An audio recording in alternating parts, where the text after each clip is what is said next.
Hey guys, welcome to One to Set Anesthesia. This is Hannah. I'm a third year SRNA, and today we're gonna go over how to check anesthesia machines.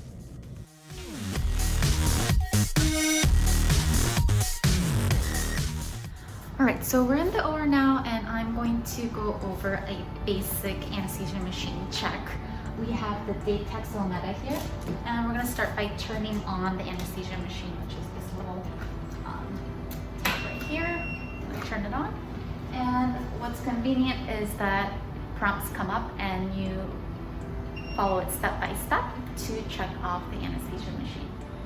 All right, so we're going to start the anesthesia machine check. I'm going to push the full test button right here, and you follow the steps one by one. So here's the full test, and you want to set the bag and vent switch to vent. And this vent is switch is right here. You want to push it over to the vent setting. And then you open the patient's Y, which is right here. And you want to calibrate the flow sensors. So the flow sensors are next to the anesthesia machine right here. And there's a little latch that you open up like this. And you just literally wiggle it out a little bit, push it in, and then close the latch right here. Then you click the start button and the test will automatically run. And while it's doing that, you can get your equipment ready, make sure that the suction is working. You can hear that hissing sound really good. We have our Gucci here. The ambu bag is in the back. And this is when I get my airway equipment and make sure I have everything else ready. And in the meantime, now that's done, make sure that the bellows are fully collapsed, which they are. And this has to occlude the patient's Y. And there's a handy dandy little knob here that you can place the Y into. And you can select continue and the test will run. And now this is 5 minutes, so now you have a lot of time to get your drugs ready and get everything ready. Okay, so that test is done, and we're gonna occlude the patient's Y, which it already is. And set the bag and vent switch to bag. I'm going to turn it back this way. Set the APL valve or the pop-off valve between 30 and 70, which is right here. So partially occluded. And then select start, and it's going to run automatically. Alright, so we're almost done. Set the bag and vent switch to bag, which is the bag. Set the APL valve to minimum. Want to make sure the patient can breathe when you pre-oxygenate them. Flush the circuit with O2. Here's the O2 flush valve. There we go.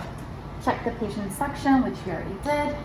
Get the drugs, check manual resuscitation equipment, check intubation equipment, and you can start the case. So we're gonna make sure that this is attached back to the face mask. And the second thing we're gonna do after is make sure to check the oxygen and air supply failure alarm. And as you can see over here in this room, the supply is up there, which I cannot reach. So my friend here, he's gonna help me undo that. But first, in order to check this, we have to start the case. And while this is running,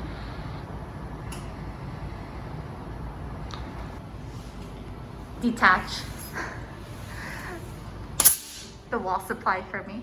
And then you're going to hear the oxygen failure alarm, because we obviously don't have oxygen coming in. So once you hear this alarm, we're gonna go to the back of the anesthesia machine.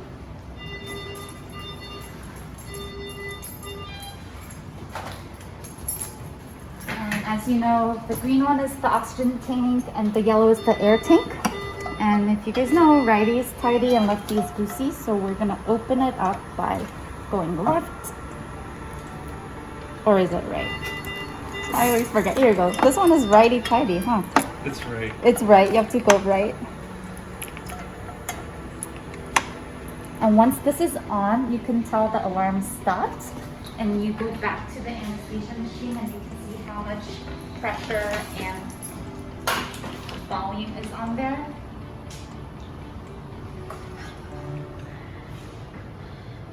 Yeah. 1683.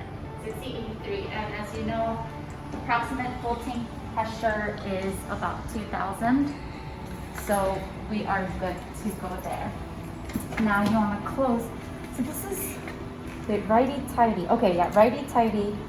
Yeah, righty-tighty, lefty-goosey, which is what we did. So now that I've closed this oxygen tank, you hear the oxygen supply failure alarm again. And then now you just have to reattach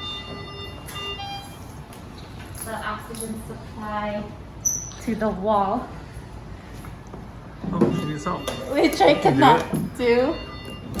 Perfect. Okay, and that's it. That's how you check the oxygen failure alarm. And also the other thing you want to do before each case is check the end tidal CO2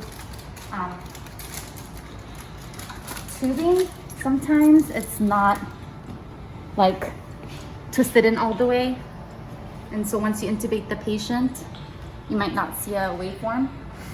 So you blow it in, blow into the tube. I'm gonna do a little bit better. And should be picking up your end tidal right there, so you know that it's working.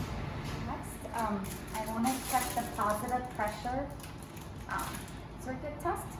So I'm gonna do that by taking off the mask, closing the APL valve, and this is to make sure that it can hold pressure. So occlude the Y, close the APL valve, flush the oxygen valve, and make sure that it can hold pressure at a peak pressure of like 40 to 50 for about 10 seconds. Yep, so there's no leak. And you can see the reservoir bag is inflated. And then, yep, so now I can let go and I'll deflate. And that's the negative pressure test, or positive pressure test.